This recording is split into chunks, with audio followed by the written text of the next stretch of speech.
I'd like to welcome our special guest, Dr. Muriel Poli, who practices in Spain. She's an amazing student and just such a delight to have in our community at the American Posture Institute. We've watched her succeed and do amazing things within our community. Dr. Muriel, can you tell us a little bit more about you and a little bit more about your practice style? Well, thank you for making me feel special, Krista. Very good at that. Well, I practice in Barcelona. I have an emphasis on functional neurology, and thanks to you now, postural neurology. So I'm extremely grateful to have run across all your material. Every once in a while you run into information that really sticks and makes a difference in your life and in the lives of your patients, and this is one of them. So I'm extremely grateful to you and Mark for what you've brought forth. And I don't know what else you want to know in terms of my practice. I mean, I do some applied kinesiology, network spinal analysis, Nice. Orthomolecular therapy, lab analysis. Very cool. So this is a very integral approach, and it's well received here in Barcelona. You would think that more progressive forms of chiropractic might seem obscure, but no, it's well received. Good. I love hearing that. And in addition to that, you've also done a lot of presentations and spinal screenings with your training from Postural Ergonomics. So number one, what made you take the next step? You've done all these different trainings, so you're very well educated. You have a lot of different practice, that you've integrated into your practice, a lot of different styles, which is really, we love that. We love the constant learners. Now, tell me why postural ergonomics was something that you also found valuable in addition to what you were doing clinically with your current patients. One of the first things that you said that really stuck with me when I first got introduced to your video teaching was that posture is something that everybody understands, that's well received and accepted, and there's no controversy or debate or nothing obscure about it. And then the notion that also people are dropping like flies because of the fact that they're sedentary and have poor computer ergonomics is something that opened my eyes and made sense. Yeah. But I didn't have the data, and you made it obvious that this was a huge need.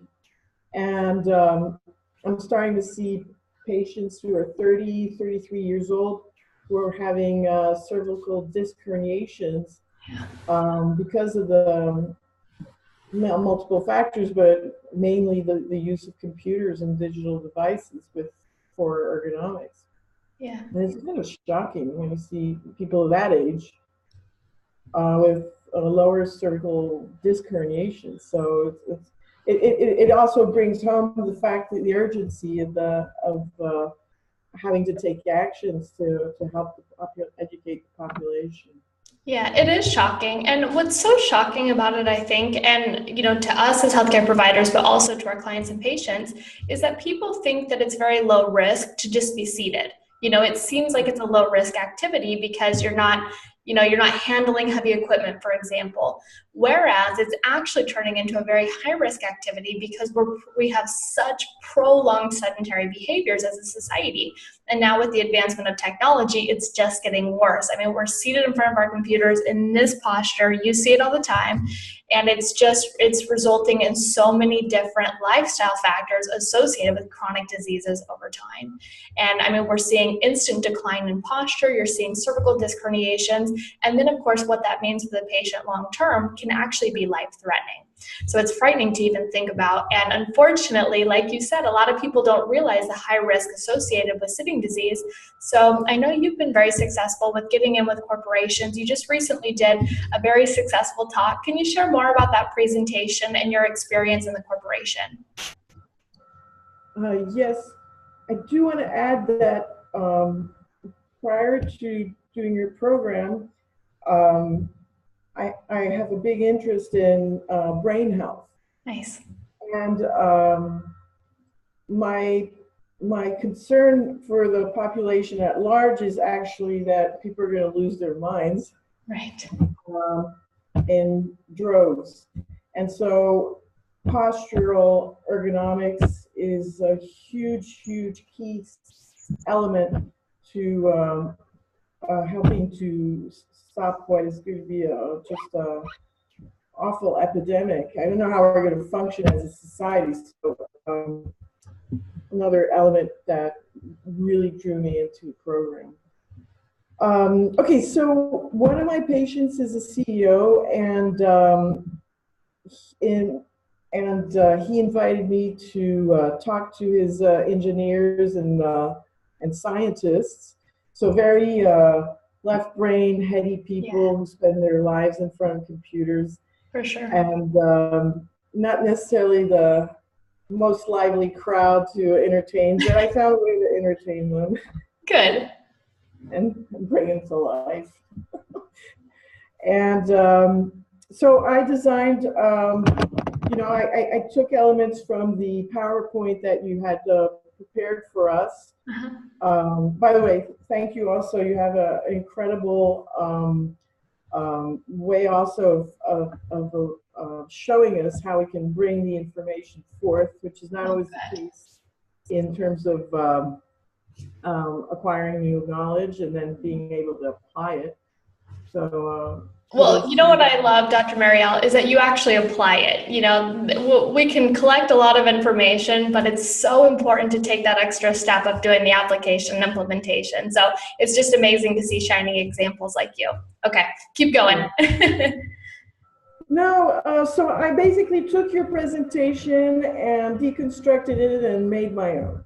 And that's actually a source of satisfaction, but a source of creativity. I get to be creative with the material you brought to us. So I really encourage people to personalize the information so that it's consistent with who you are and your base of knowledge, so that you're not just repeating somebody else's words or. Yeah, we don't want it to be robotic. It should definitely come from your heart and be, you know, from your own words for sure. And so I was able to introduce them to something that made a lot of sense to me, that was extremely practical, and also offer them the opportunity to come to the office for a computer ergonomic evaluation / exam. Yeah. And so far I've gotten four people who actually followed through. But most important, you know, I know that I'm going to be invited back. Yes. And the whole building belongs to Telefonica, that phone company, which is the 7th largest in the world. And hopefully I'll be able to speak to the every floor of the building. Absolutely. And you know, you've already set the very strong foundation with a successful first talk. And I love what you mentioned. You know, you took the information that was already there, you gave it your own spin so that it had the creative aspect of your own voice, and you were able to deliver a successful presentation that I'm sure made so much sense to them, because you're speaking directly to these people who spend their days seated in front of technology. So I love that you had this success. And of course, let's work to go, you know, to every floor in the building. And I mean, that's the 7th largest phone company in the world. That is huge. That's tremendous. So imagine the ripple effect that you can make by helping one employee, and then 2, and then 3, and then 50, and then 100. I mean, it's a huge ripple effect for them and for their families as well. So the CEO was extremely pleased. He just came out with a book, and it's in Spanish right now, but it'll be translated in English next year. It's called The Digital Soul, and it's about the future of the internet. So this is a company that's completely at the avant-garde of the development of internet.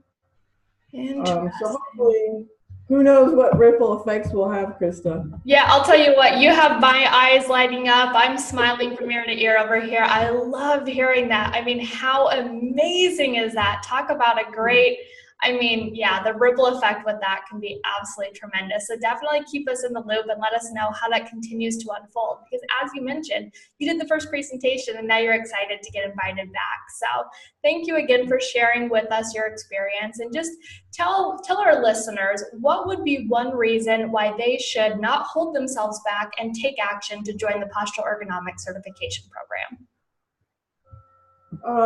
Just because there's a humongous need, and if that's your calling in terms of serving people in a very impactful way and practical, that's not that complicated. Well, it can be, but that's actually accessible to most people to teach once you learn the material.